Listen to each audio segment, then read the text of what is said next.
Okay. So thank you all for joining.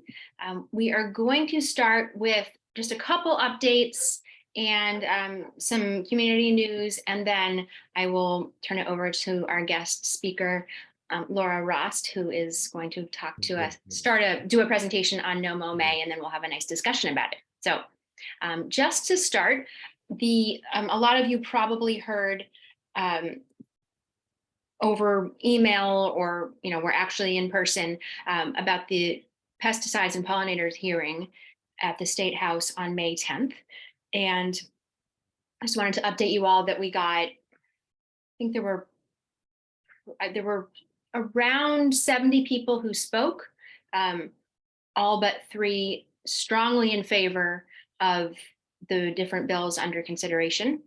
And there a lot of awesome people spoke about the pollinator habitat bill, which was great, which would get I don't know if it's a task force or a committee to start looking at pollinator health across the state and what needs to be done. So it's obviously not it's not the quick fix, but it is the first steps on trying to address the problem that all of us here have been working to try to make better. So it was pretty heartwarming to be there and hear people just speak so well and so effusively about all of the need for better regulation.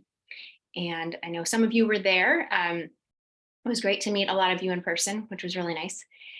But there's a lot of work to do. So my understanding is that this committee is actually working pretty quickly with their hearings, and usually it does not happen that fast. And so there's hope that it could be as soon as this summer that they will start giving their opinions on what should happen with each of these bills.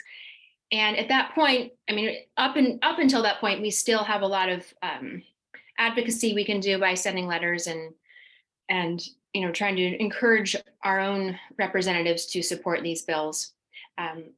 And then we obviously will keep you updated on what we learn about all of these, but it seems as though, if history is any indication, that oftentimes, even though they have full support by the committee, they go into Ways and Means and die. And so that's certainly disturbing, and it's something that I think needs to be addressed. And there's been a lot of press in the Globe recently about sort of how difficult it is to move things through at the State House. So anyway, that's sort of my long-winded synopsis of the hearing, but it was really great to hear so much passionate testimony. Let's see, next. Oh, yes. Okay. So NOFA's summer conference is coming up. I'm going to put a link to register in the chat, so everyone has that. Strongly encourage you to register. We are working on lots of pollinator programming. It's going to be starting Monday, July 24th through Thursday, the 27th, evening programming online only. And then Friday and Saturday will be online and in person at Worcester State University. So it would be wonderful to have people there in person, checking in online. There's a sliding scale for the tickets. And the nice thing is you only need 1 ticket. So you can do 1 ticket and see, you could check in online 1 time, or you could go to every single event, in person, online, everything. And just your 1 ticket will get you into everything. So we'd love to have people show up and support the pollinator track. I think it's going to be exciting. We're going to have a presentation on dark sky awareness. We are going to have Lily Lortimer from Native Plant Trust come do a talk in person. We have a Green Roofs as Pollinator Habitat program, and a couple more really fun ones. So I hope everybody can come. So definitely, we don't have the schedule set yet, but if you go to the link and register, then you'll be updated as soon as the actual schedule is set. Let me make sure I covered everything on that topic. Oh, yes, because of that, we are going to so we'll have our June meeting on the 27th. And then we are going to skip the July meeting because it actually happens to coincide with the summer conference. And I think all of the things you can learn at the summer conference will more than fulfill what you would be learning in 1 quick hour together here. So we're encouraging everyone to do the summer conference, and then we will meet again in August, which, let me give you the date of that, the 29th. And obviously I will update everybody. I know I'm starting to get a handle of when to update people, and I apologize if the schedule is not how it was before. So I'm working on making sure that I'm updating people in a timely fashion. And I apologize if you just learned about this today. There was a whole mailing list that I forgot existed. So anyway, please forgive me, and next month it will be better. The next thing on our agenda is, oh yes, okay. So there is a mosquito spray drift study the Xerces Society is running, and they are often asked, and we are as well, about the risks to a garden and its insect visitors when a neighboring property sprays for ticks and mosquitoes. And we don't have enough data to provide well-informed answers and recommendations for mitigation. So this summer, the Xerces Society is seeking residents to participate in a study to understand whether and how residential mosquito spraying drifts onto neighboring properties. They're seeking participants in Massachusetts to either have their own property sprayed, and that could be you do it yourself, or you have a company come, or even from mosquito control district spraying, or if you have neighbors who spray their properties.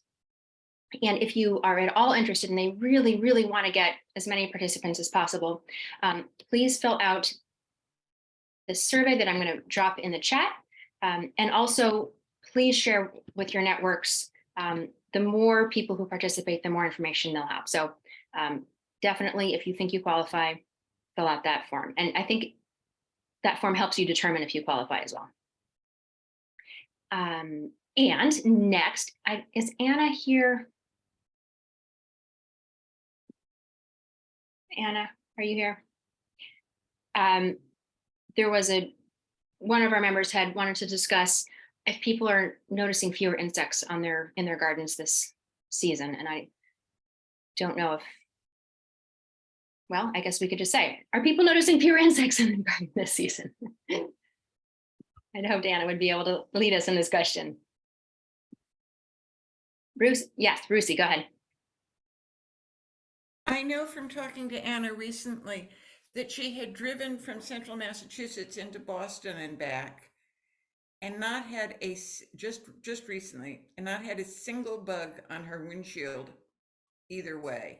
And she was, as a farmer, she was just astounded and disheartened. So that's why this came up.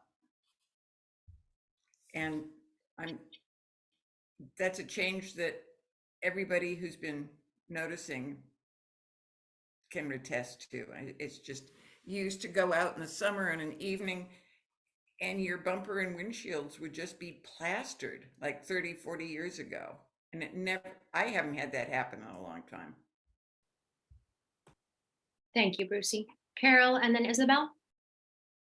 Hi, I have noticed fewer insects. I mean, I have a viburnum that's in full bloom right now, and I just expected insects to be swarming on the flowers, and I've seen nothing.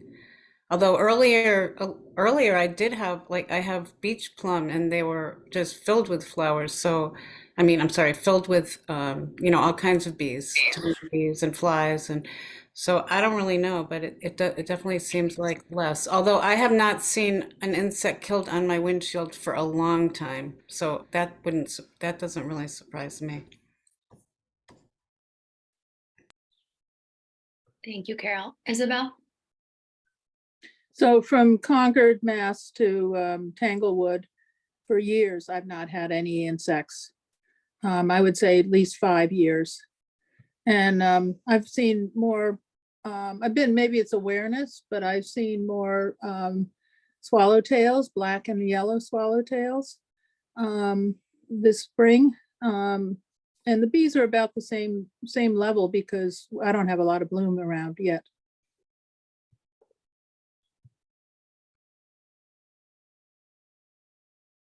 Thank you. Does anyone else have a report about insect frequency or lack thereof? Okay.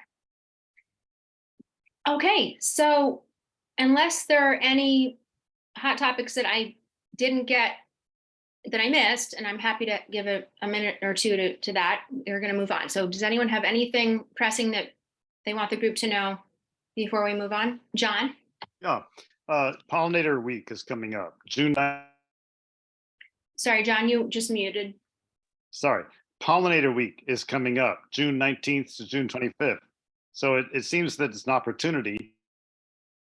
So, John, you keep muting for some reason. I don't know how that's happening. Anyway, it seems that, Pollinator Week, June 19th to June 25th, it's an opportunity to plan whatever seems to make sense in terms of promoting pollinators, making a public statement, maybe planning an event in coordination, to time it with Pollinator Week. That's a great idea. Do you have any suggestions? Well, I'm here in Amherst. We've got a Help Yourself Pollinator Garden we're working on so that people can, it can be a source for pollinator plants that people will be able to use. And so we're planning a work day for that day. And there's a possibility of doing a plant swap or a plant giveaway on the same day. We're putting our June newsletter out shortly. So any events like that, here, I'll give you my email in the chat. Please let me know and we can add them into the calendar. Especially, around Pollinator Week, especially would be great.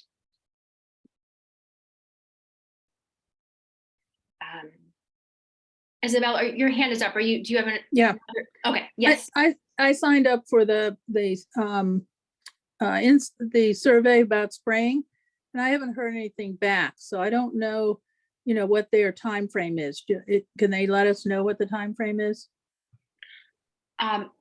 Yes, I will definitely make sure they do. Rosemary is on, and if Hey, I'm here. okay.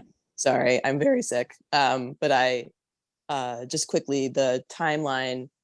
Isabel, you should have gotten an email from me actually today, because I responded to everyone who filled out the survey just to let you know that I will be getting in touch with you with more details. So check your inbox again. And if you didn't get that from me, please let me know so I can make sure I didn't miss you in the survey. But yes, anyway, we are pulling together protocols right now and trying to figure out exactly where we're going to be sampling. So we'll be in touch with folks over the next few weeks. Rosemary, There's no deadline, Carol. It's just, we're just accepting people until we have enough participants. Thank you. Thanks, Rosemary.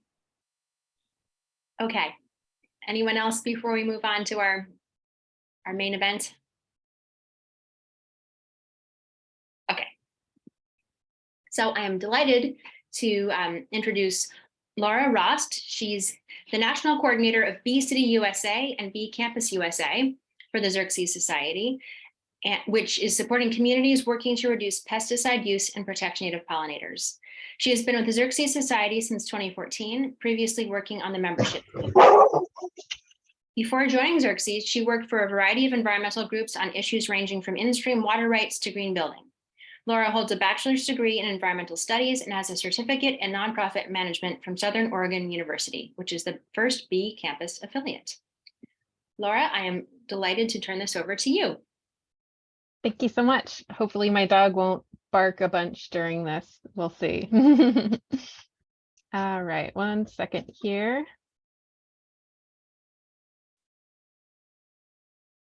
All right, are you seeing the notes view or the presentation view? Well, I don't see any notes, but we do see a big screen and then a smaller one, a smaller slide. So all right, is that there better? we go. Yep, that's it. Yep. Perfect.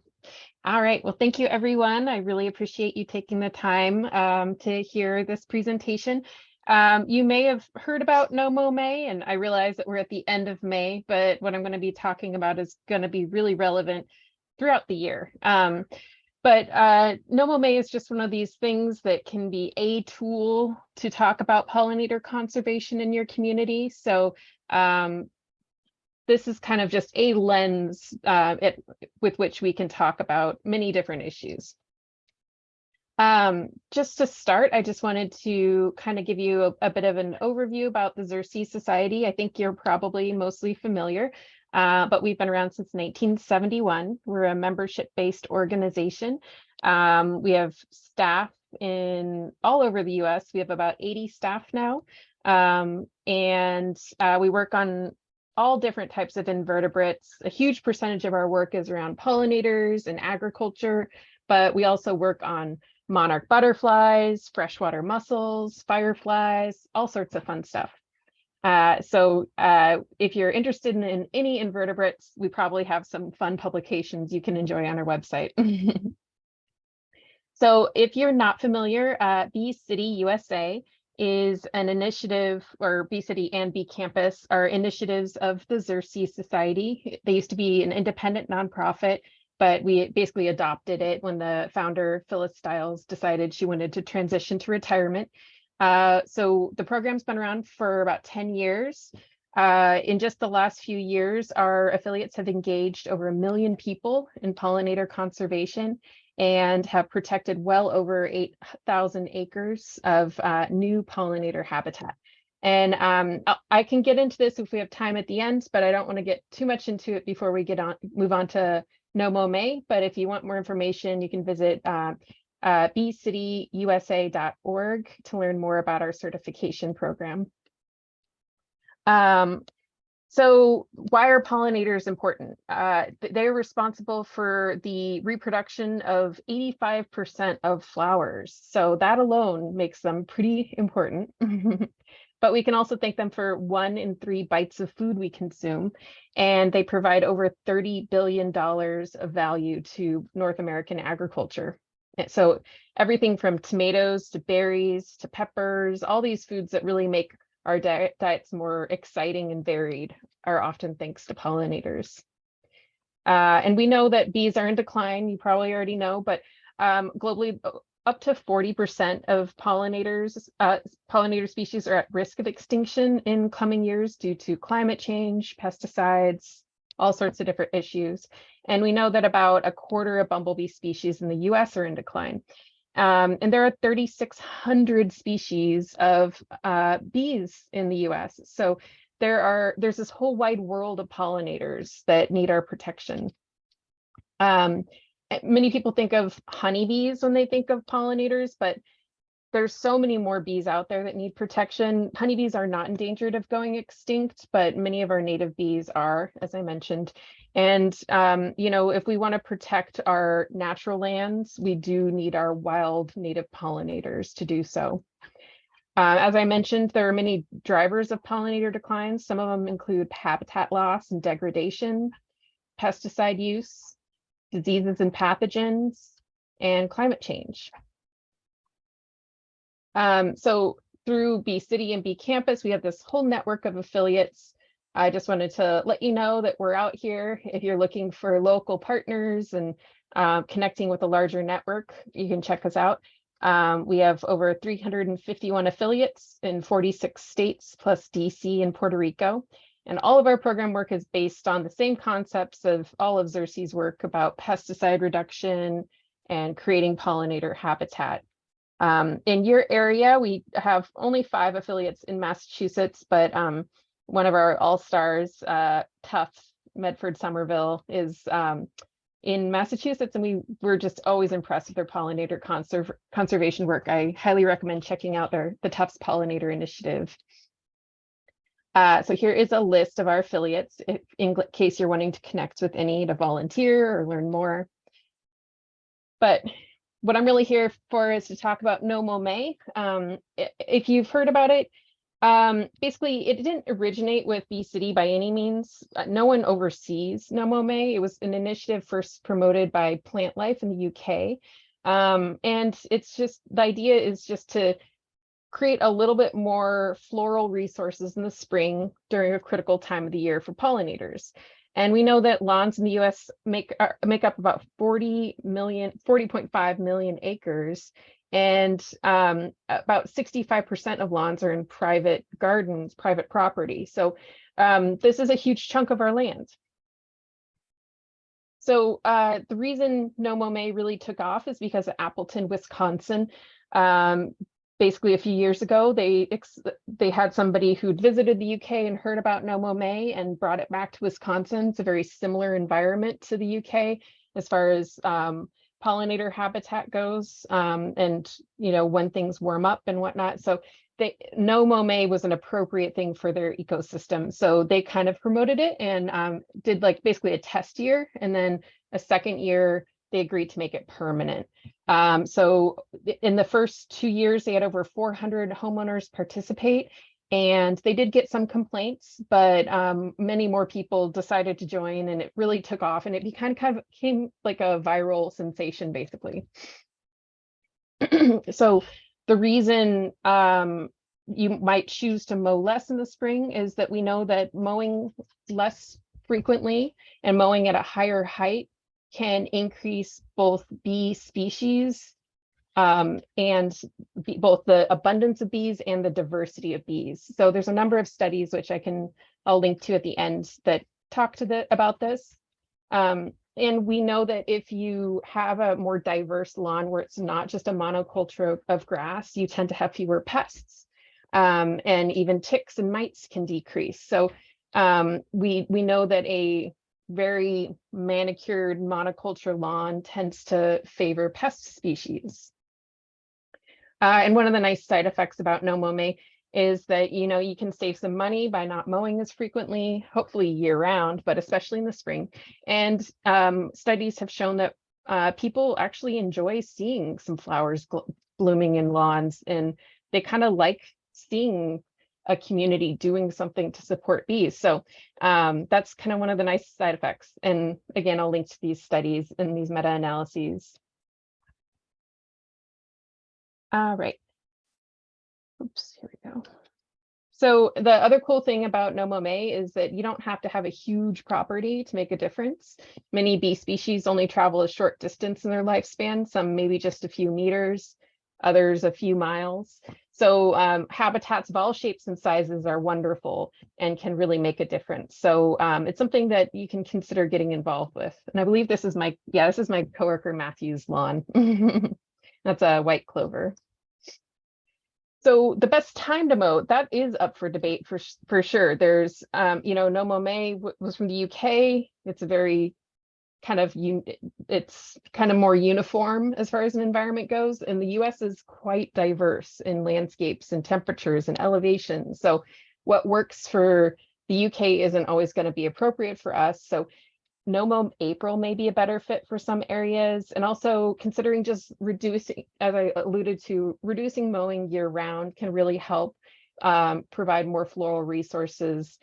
So, this is something that's not one size fits all, and it's kind of up to the user to see what bees they have in their area and when they're starting to emerge and what is available for them as far as nectar resources go. The thing we'd like you to keep in mind, though, is that there are no rules. No one's in charge of No Mow May. So we encourage people to experiment and have fun and kind of figure out what works for them. But the thing to keep in mind is that it should be the starting point, not the end point. This is one tiny thing we can do to help bees, but there are many more things they need than just dandelions and clovers. So this is something you can do as a community to bring in new audiences, but I wouldn't say this is going to transform your community long term, but it can certainly bring new people into the fold. But really, we want people to go beyond No Mow May. This is the opportunity to start conversations, discuss, what are we doing personally to protect pollinators in lands that we manage ourselves, and what is our community at large doing to help our pollinator neighbors. So just to kind of look at the big picture, if you're wanting to do No Mow May or any variation like this, you need to know what your weed and lawn ordinances look like. Are they enforced to the letter of the law? You may find in some areas that, they're quite conservative, but over time, the actual enforcement's gotten more lenient, perhaps vice versa. And if you do want to make changes to your weed and lawn ordinances, what are you looking for? Are you looking for a suspension for a month or for the spring? Are you looking for a permanent change? These are all things that I'd start here if you're wanting to make a big change in your community, because without knowing what the rules are, it's going to be a lot harder to figure out what your messaging is. So in this little excerpt we have, Adina, Minnesota, says that turf grass can not exceed 10 inches in height or length, and weeds shall be cut regularly or controlled such that no individual plant shall exceed at any time 10 inches of height or length. So both grasses and turf are restricted to 10 inches, which is pretty good. You can probably get a lot of floral resources in a landscape like that. So if you decided you're going to go ahead and make one of these changes, make some modifications to your weed and lawn ordinances, I would start by talking to officials and see if they're open to these ideas, and start kind of testing the waters and seeing who your allies might be. This could be an elected official. It could be a staffer of an elected official, or a parks staffer even. And then just kind of look what other nonprofits are active in your area, who's talking, who's doing volunteer projects, who might have good connections. And then I would definitely take a look at good ordinances that are out there. We have a few listed on our No Mow May page, but certainly there's a lot of good examples out there. And I'd encourage you to look beyond just 1 month and kind of look at reforming your weed and lawn ordinances to be more pollinator friendly year round. So as you take this on, you want to think about strategy. I would definitely try to keep things very friendly and positive.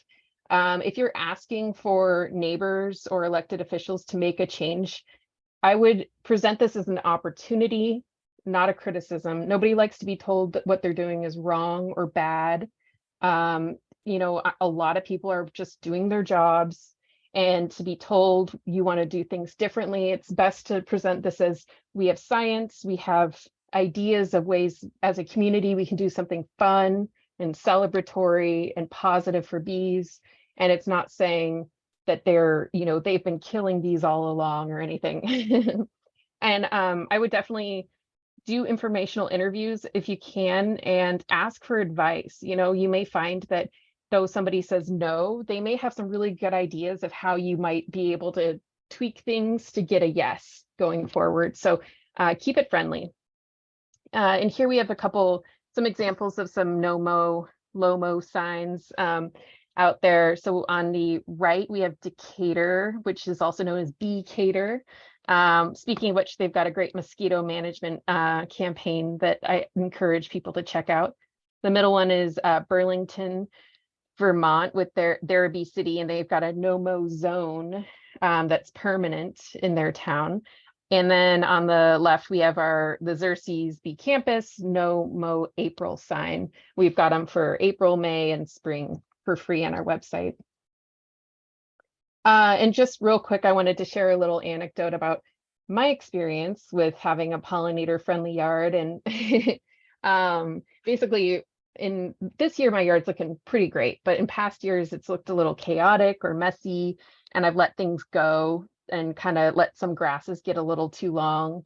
And I do have wildflowers mixed in. I have my Lacy Phacelia on the bottom left there, those pretty purple flowers, and they kind of take over a bunch of my lawn. But by like June, July, it starts to look kind of rough. And last year, I got a notice from the city telling me that I needed to mow, and I was immediately panicked. My advice is don't panic. And I was afraid they were going to tell me to cut down all my wildflower seed heads, which I was hoping to let go to seed so I could collect them. So I was really worried they're going to tell me, I needed to have a monoculture grass lawn, and all this habitat work I'd been working on was going to be for nothing.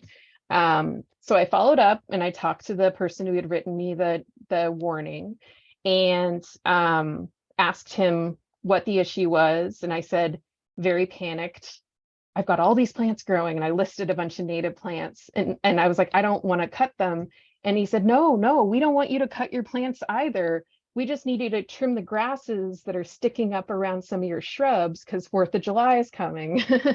So there's many times it can feel like the end of the world if you get a notification from a city, but certainly check and see if there's any wiggle room and see if there's what the actual criticism is, because it can look really stern on a piece of paper, but you may find that, you know, it's something simple like just tidying it up, mowing most of your lawn, but not all of it. You know, see what your options are. Can you not mow the back portion and only mow along the sidewalks?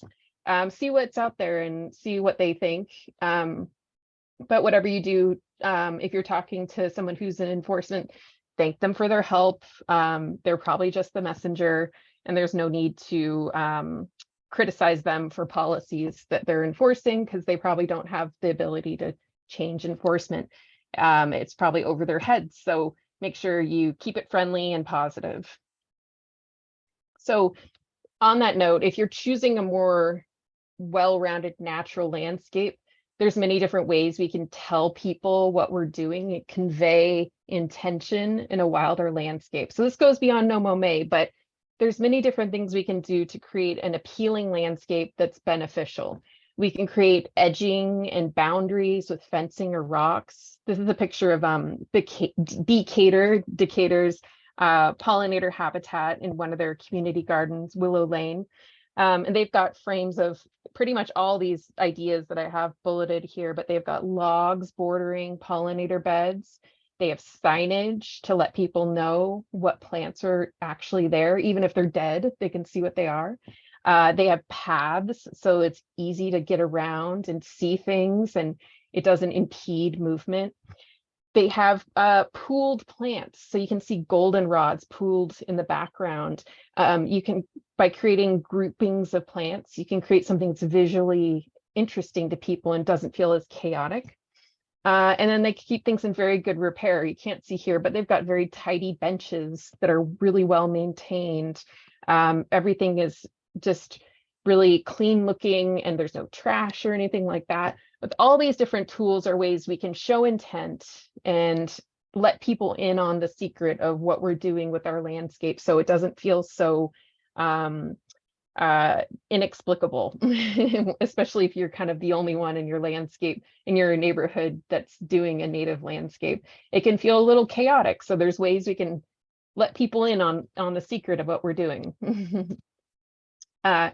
One thing I really like to emphasize is signage. Whether or not you are reducing mowing for a month or putting in a permanent pollinator habitat installation, signage can go a long way for helping people and let them be a part of what you're doing. So in this example, this is Hobart and William Smith Colleges, one of our B campuses, and they've got these great signs that say, "Why is the grass taller here?"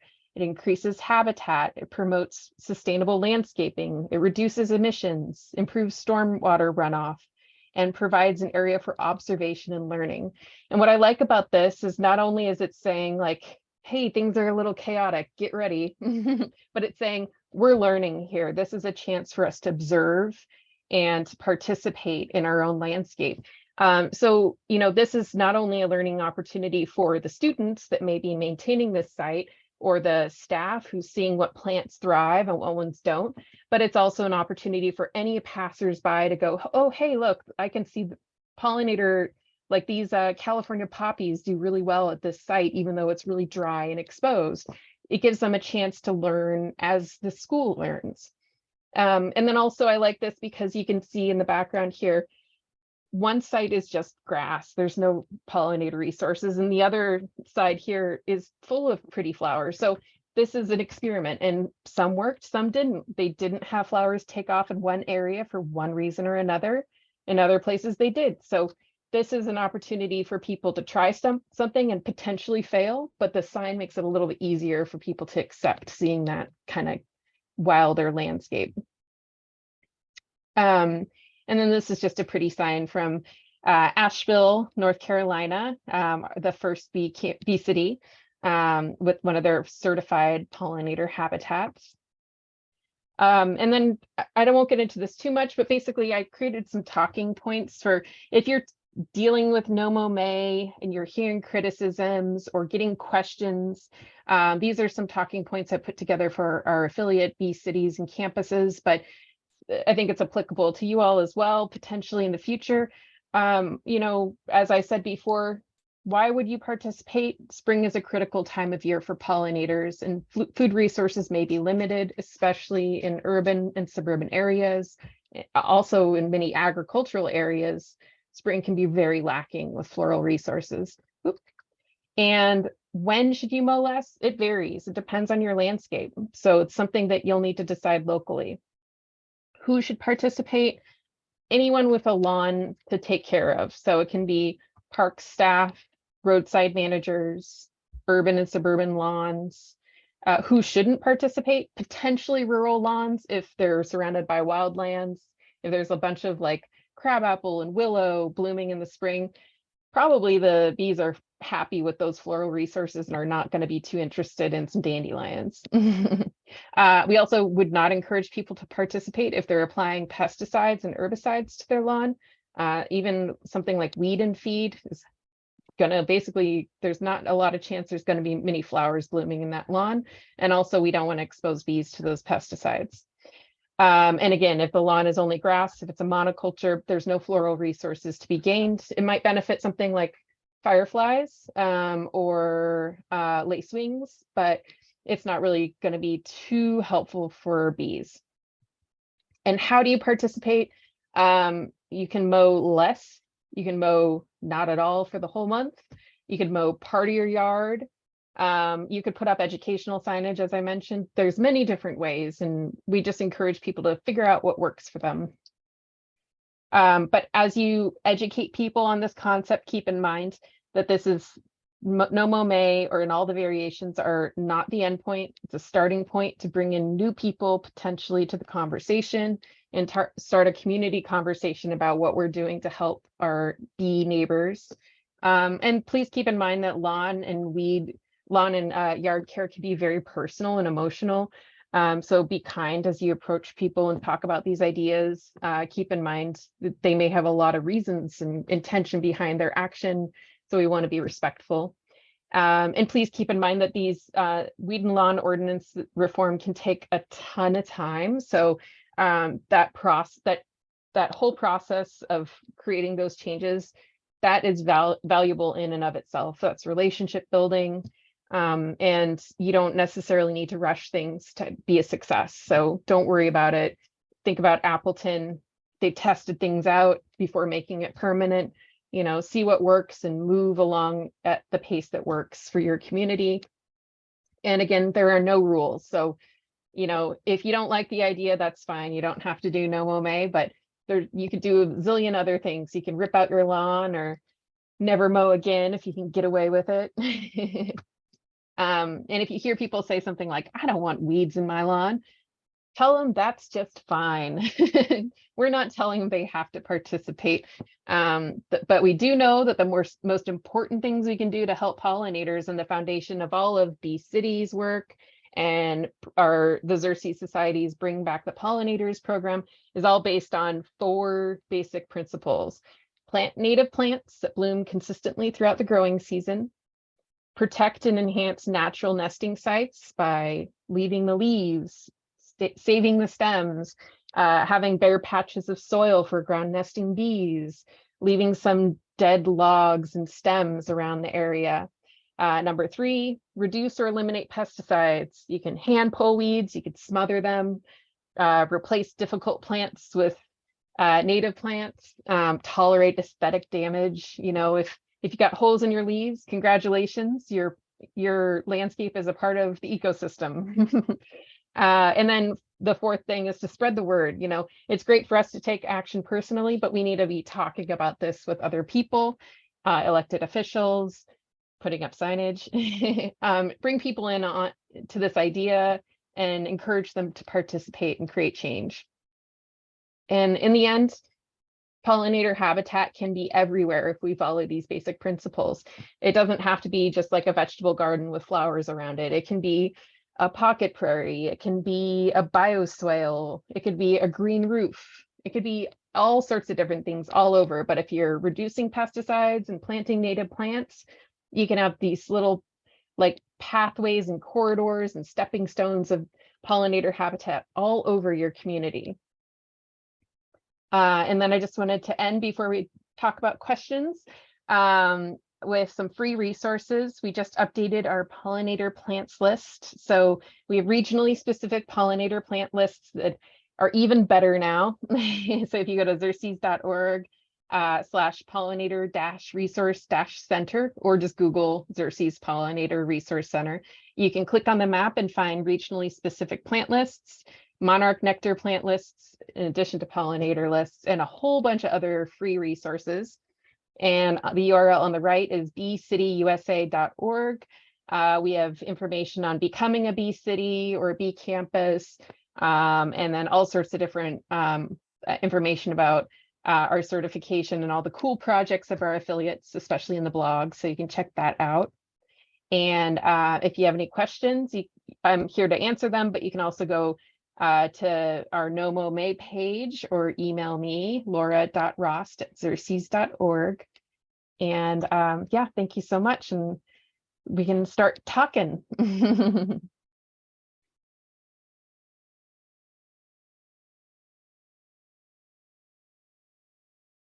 Thank you, Laura. That was terrific.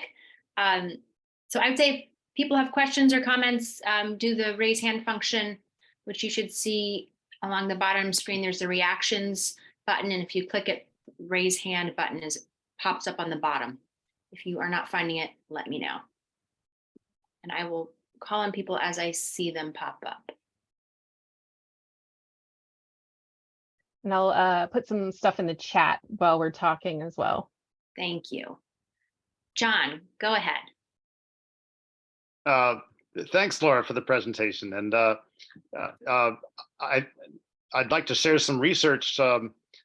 There's a woman, I'm not trying to remember her name now. Anyway, a PhD who did research in Springfield, and Susan Lerman. And she discovered that the best frequency for mowing is every other week, and that would be consistently throughout the year. So I kind of prefer the motto of low mow season, right? The entire season. And she found that if you let it go for 3 weeks or more, it's actually not quite as good in terms of pollinator benefit, because it's harder for the pollinators to actually find those plants. So, I mean, of course, it depends on what kind of lawn you have and whether you have that kind of the plants getting the grass getting so tall. But I also really like the idea of thinking about the early spring needs of certain pollinators, and if we can encourage things like planting pussy willow, for example. It's a phenomenally important plant, both for as a host plant and pollinators. And just because there's so many flowers on a pussy willow tree, it would do far more good, I think, than anything about mowing practices, just to plant that single tree.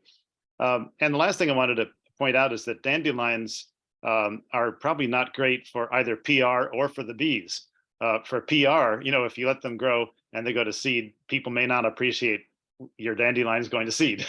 But also science has shown that dandelions are kind of like junk food. The pollen only has 4 of the 14 amino acids that the bees need. And furthermore, there's a phenomenon called allelopathy, which means that the pollen from dandelion deposited on the flowers of other species, which of course that happens, pollen gets spread around. It actually depresses the seed set, or it reduces the seed set of those species just because they have dandelion pollen on them. I'm not sure how dandelion pollen manages to do that, but it does.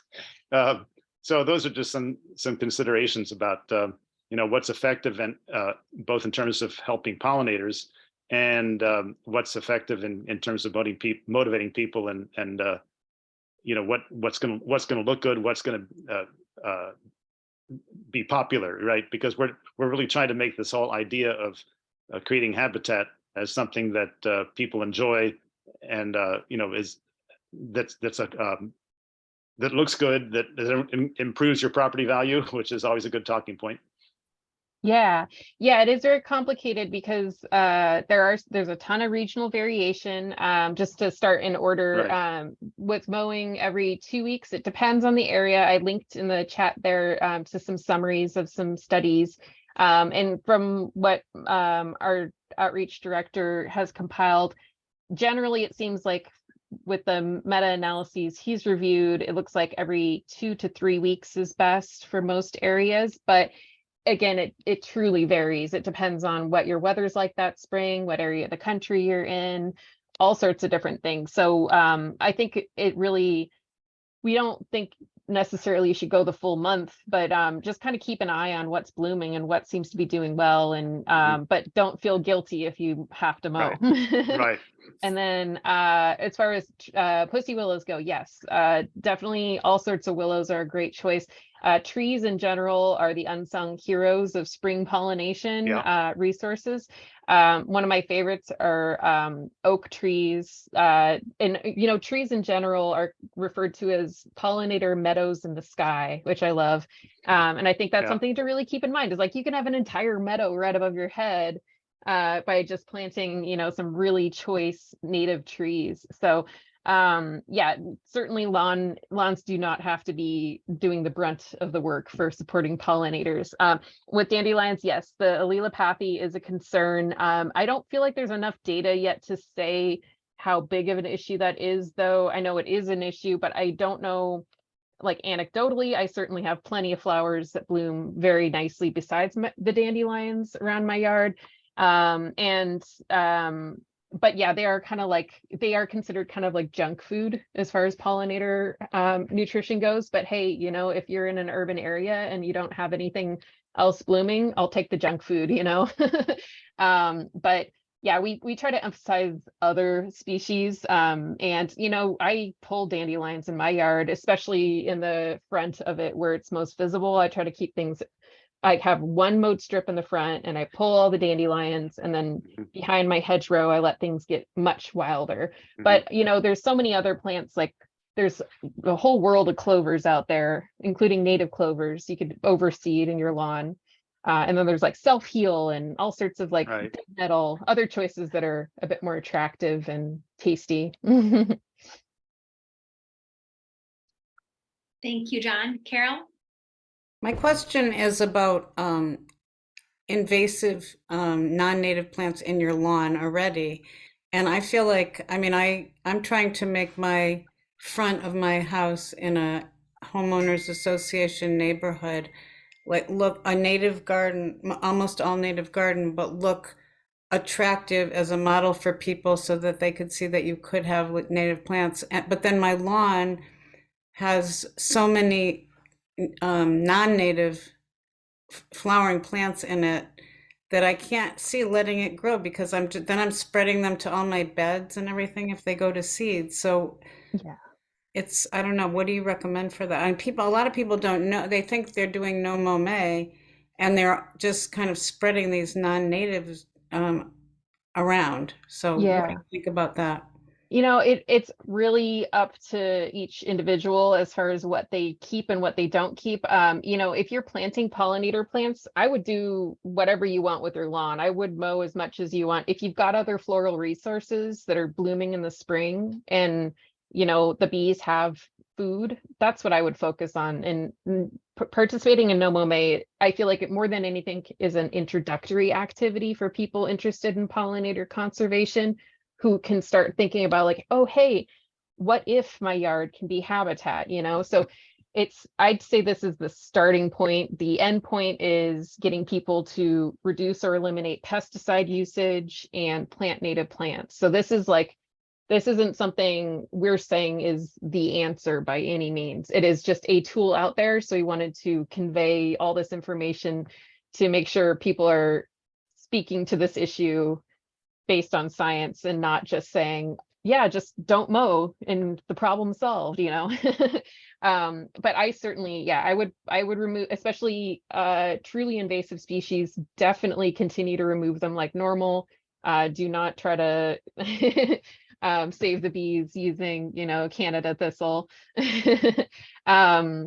Yeah, certainly there's better choices, and I think there's a lot to be said for a pollinator garden that is tidy as an educational selling point.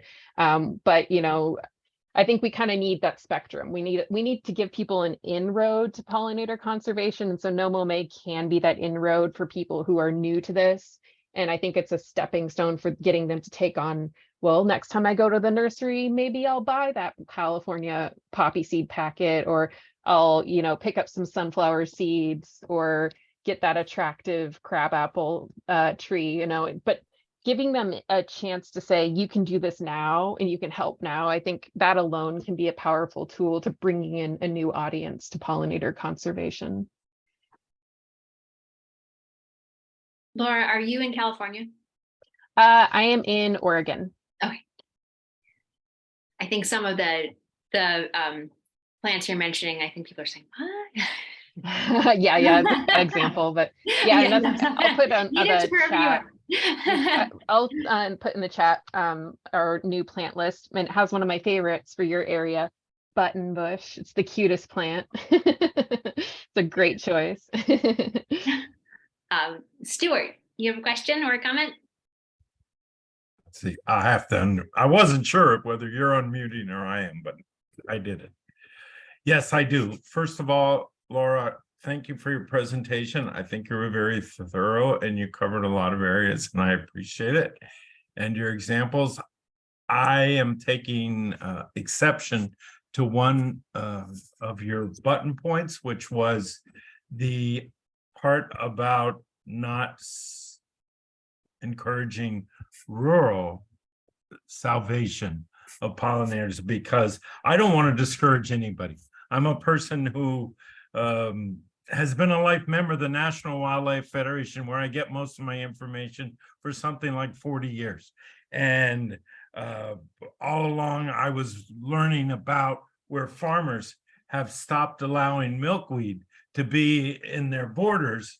So that's a rural thing. And who sprays more pesticides and herbicides in the country, the residents or the farmers? Now, I don't want to pick on farmers.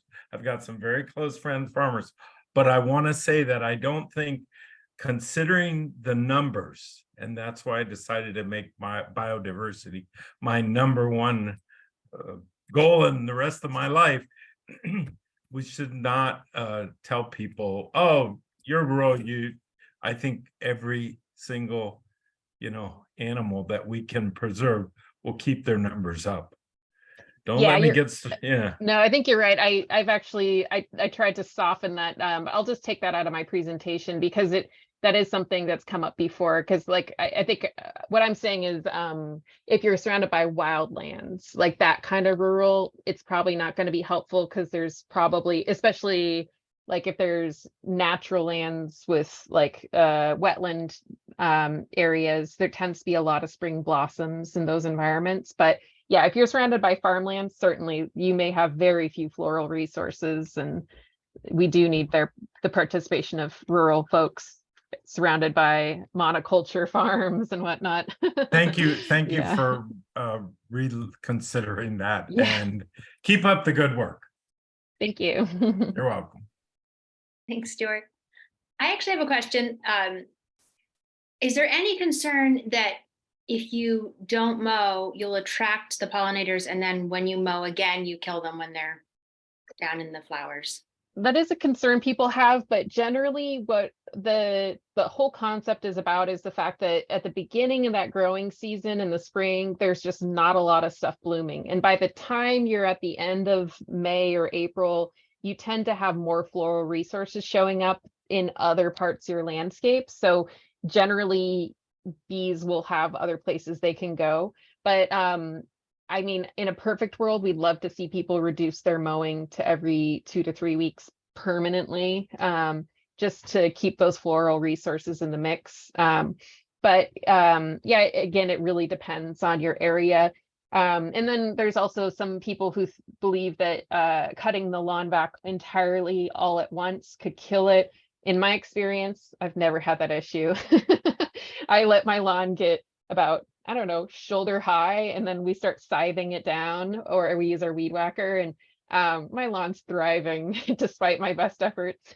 So I know it is a concern in some areas, but my other criticism is like, or like feedback would be, is like, if it's that hard to keep your lawn going along, like maybe replace your lawn with something easier.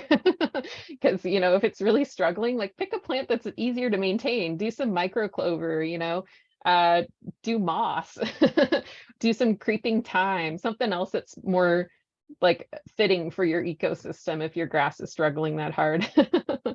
But that's just my personal opinion.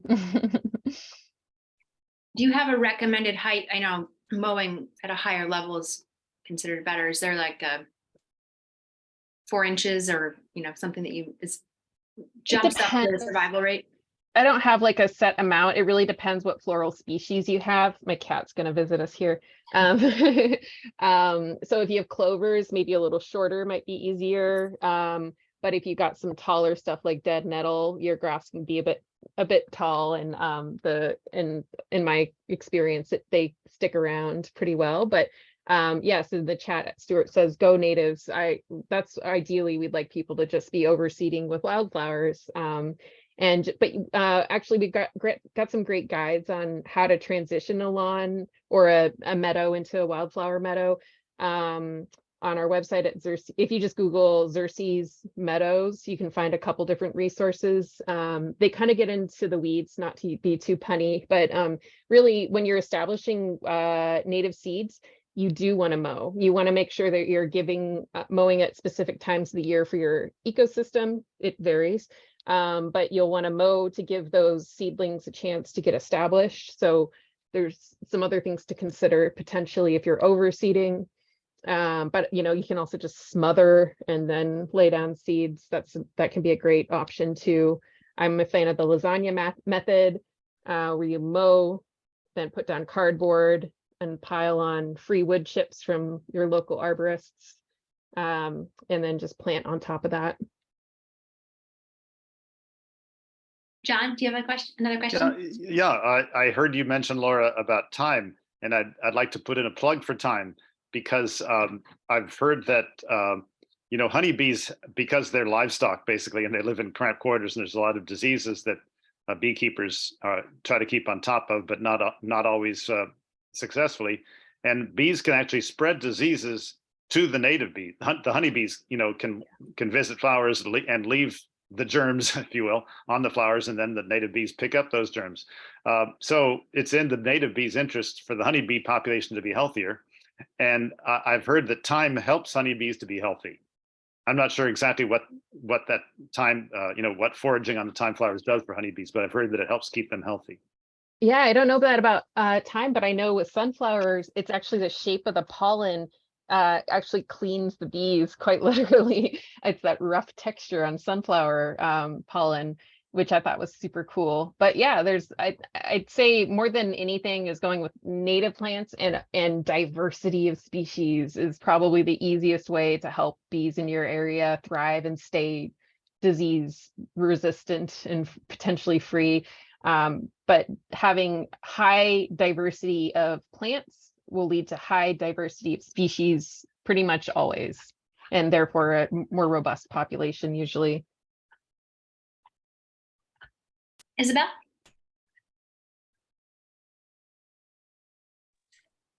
Sorry, I guess it's getting dark here. I didn't realize how dark it was.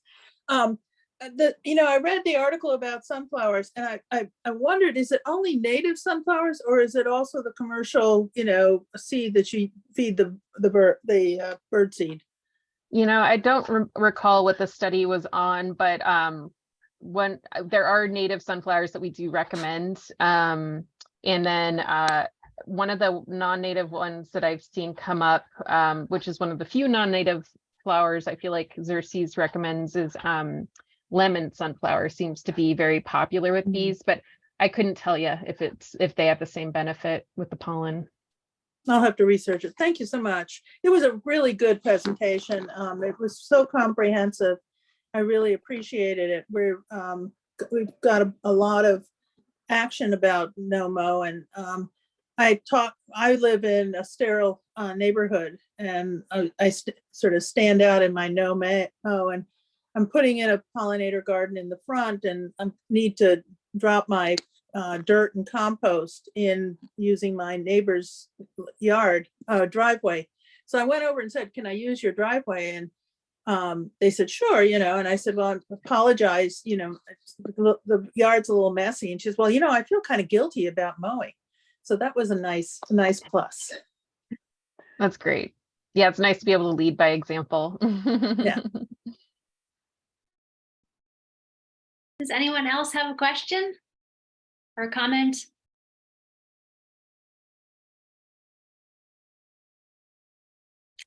Okay, Laura, thank you so much.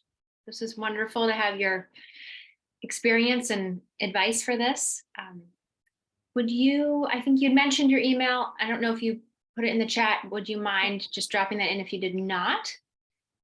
And just a reminder, we will have our next meeting will be June. I'm looking at my calendar, June 27th.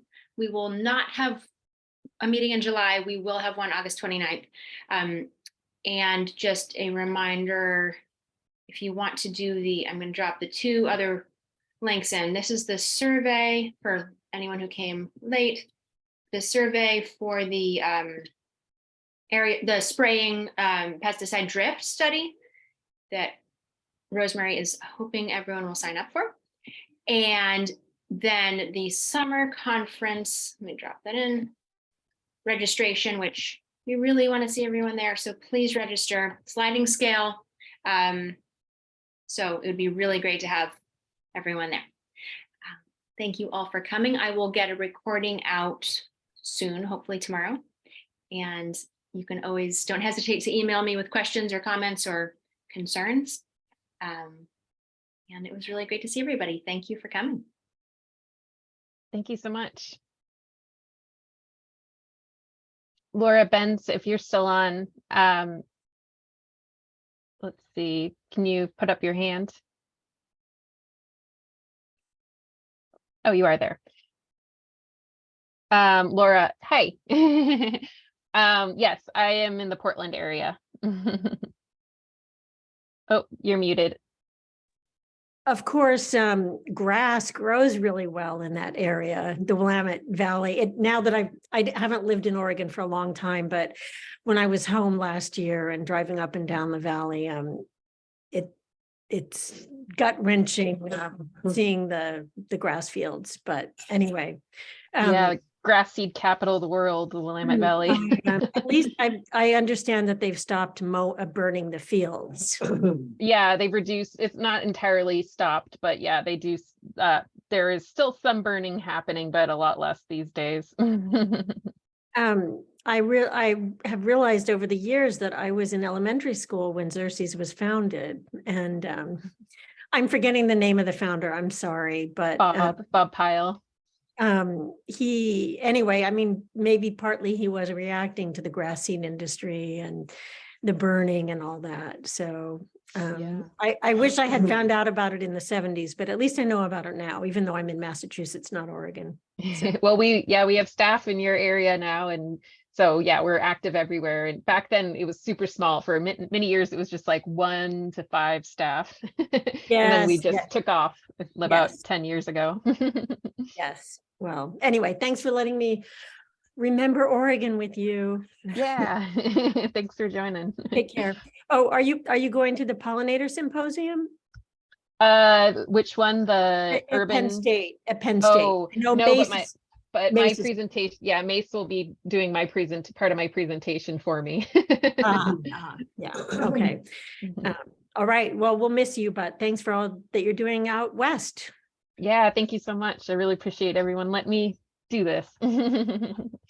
I'll see y'all later. Thank you so much, Laura. Thank you. Bye.